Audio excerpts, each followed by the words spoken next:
Karo rokokan itu, Mas. Itu Mas.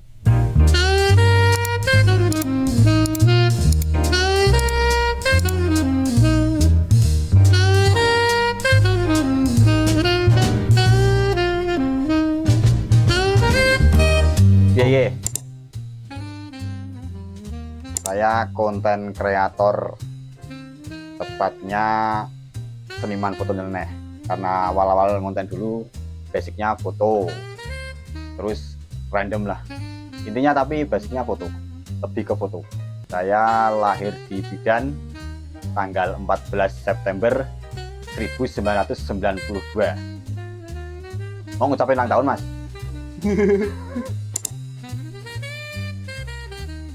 Latar orang tua, bapak saya kulit bangunan, ibu rumah tangga. Terus saya 2 bersaudara, saya anak kedua dari 2 bersaudara. Saya kerja di ternak ayam, konten sampingan. Setelah selesai kerja saya baru konten. Oke.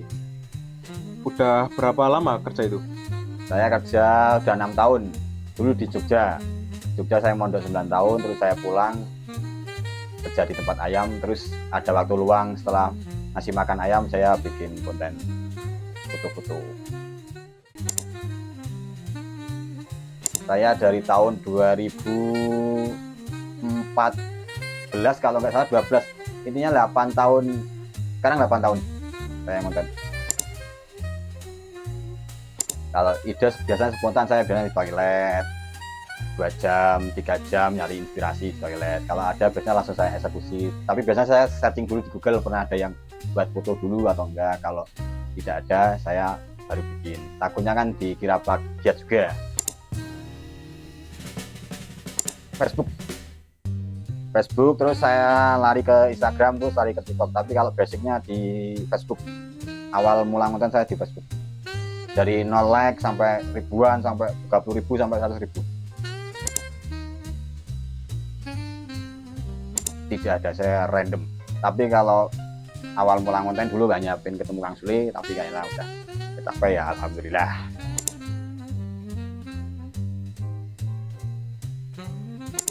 Paling kendalanya kalau misal saya ngangkat-ngangkat kursi di sawah, itu paling kendalanya itu kalau pas hujan. Kalau bikin outfitnya ya kendalanya paling ya di sana agak mahal biayanya, jahit bahannya agak mahal juga.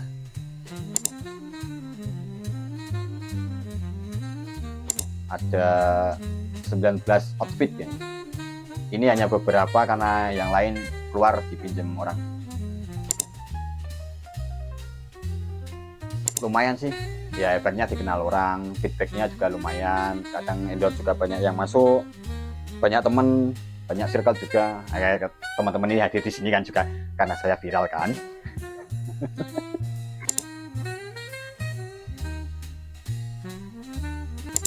Pengen bikin konten yang lebih absurd intinya sih. Kalau bisa sih ya mau bikin brand dari bahan-bahan gini aja, kayak gini, bahan-bahan aneh ini. Karena kalau impian sudah terwujud ya, kayak pengen dulu pengen masuk TV sudah, pengen ketemu Kang Sule sudah, beberapa artis juga alhamdulillah sudah. Sekarang lebih fokus ke nyari ide yang lebih absurd aja.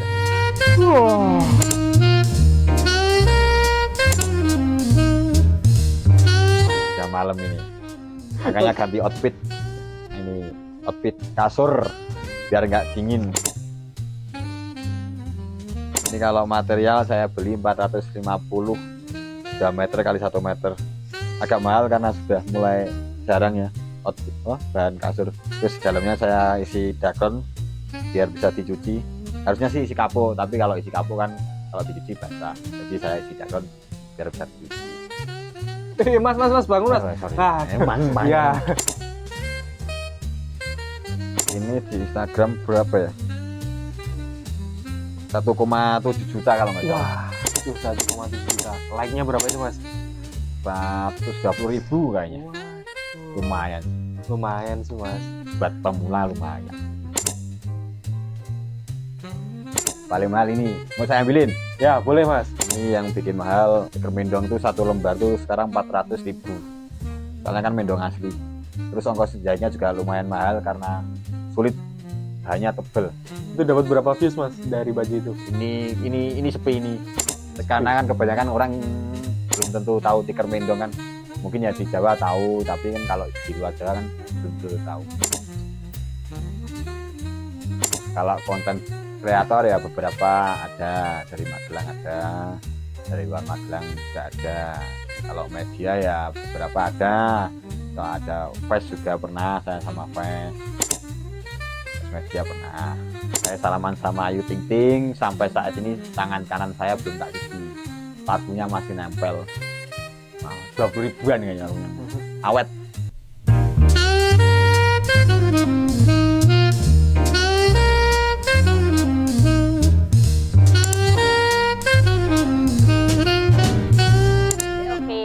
Perkenalkan, nama aku Amanda Safrila Anda Putri, biasa dipanggil Amanda atau Safrila deh.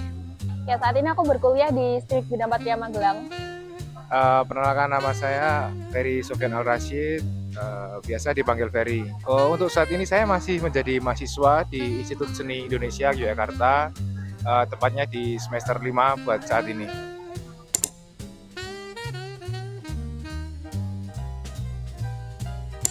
Untuk kenal sama Mas Anam, kalau nggak salah mulai 2023 ya, pertama kali collab.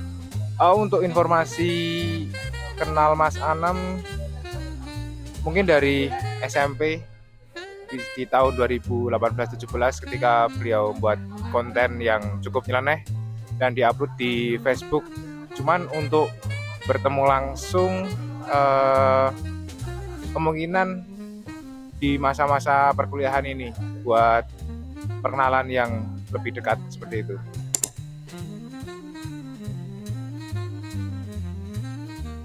Pertama kali diajak itu aku punya temen fotografer. Emang aku sering fotografer sama dia, menjadi model. Nah, suatu saat tuh kita di kafe kalau nggak salah ya ketemu. Di kafe terus bahaslah suatu project bla bla bla bla, dan akhirnya kebetulan nih Mas Anam juga nyari talent. Nah, sekalian briefing sama aku.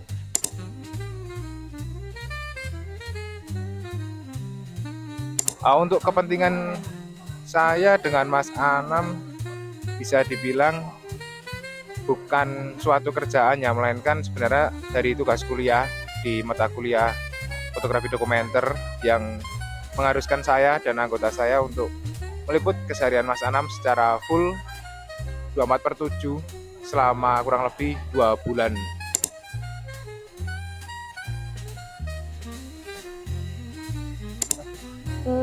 Ini banyak banget sih, tapi aku mau nyebutin beberapa aja.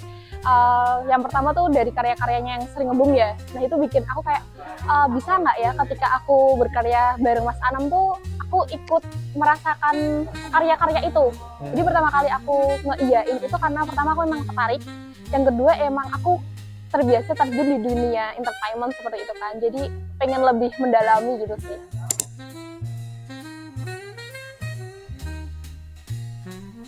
Sesuai dengan apa yang saya tulis di tugas saya, untuk kemudahan dengan Mas Anam itu orangnya cukup humble, terus ya jenaka dan welcome sama semua orang. Cuman satu kesusahannya atau satu kesulitannya, susah serius orangnya.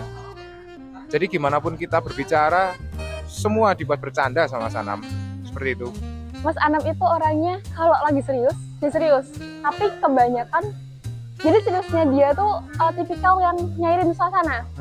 Nah, di sini membuat suasana ketika kita kerja bareng-bareng dia itu jadi lebih fun gitu loh, kayak fun banget. Jadi kayak ya ibarat sama teman kerja gitu aja. Ya enak lah.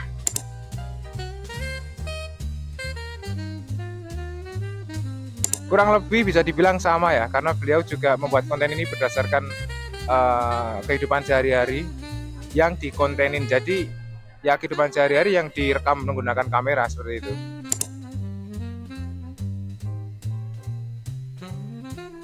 Kendalanya tuh mungkin di jadwal kita berdua, karena di sisi lain aku kuliah sambil bekerja, Mas Anam juga memiliki pekerjaan sendiri ya.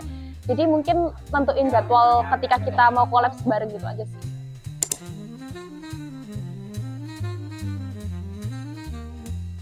Ya, untuk peluang dari Khairul Anam atau Mas Anam ini ya, harusnya sih menurut saya pribadi itu jauh lebih bisa dioptimalkan dengan adanya kolaborasi konten yang lebih matang, terstruktur, dan didukung oleh beberapa media partner atau bahkan influencer yang bisa mengembangkan nama Mas Anam dan potensial konten yang dibuat oleh Mas Anam ini.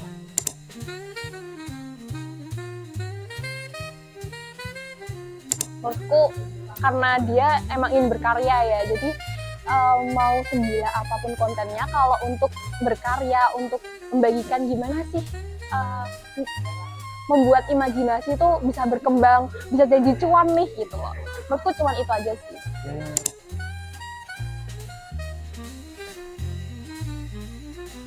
Buat harapannya kepada Mas Anam, semoga kontennya lebih baik, walaupun sudah baik, lebih lucu, walaupun sudah lucu, harus lebih lucu, tetap semangat, jangan tergiur dengan cewek, tetap menggunakan stylenya Mas Anam dan selalu berkembang untuk mencari ide-ide, mencari referensi, apapun itu bentuknya, seperti kaos yang nyeleneh, konten yang ya apapun itulah, semoga bisa berkembang lebih baik lagi dan lebih maju begitu. Kalau saranku pribadi itu lebih ke komunikasi antar tim aja sih, karena itu benar-benar membangun dari awal, karena kalau nggak ada komunikasi pasti pecah sih. Menurutku paling penting itu komunikasi.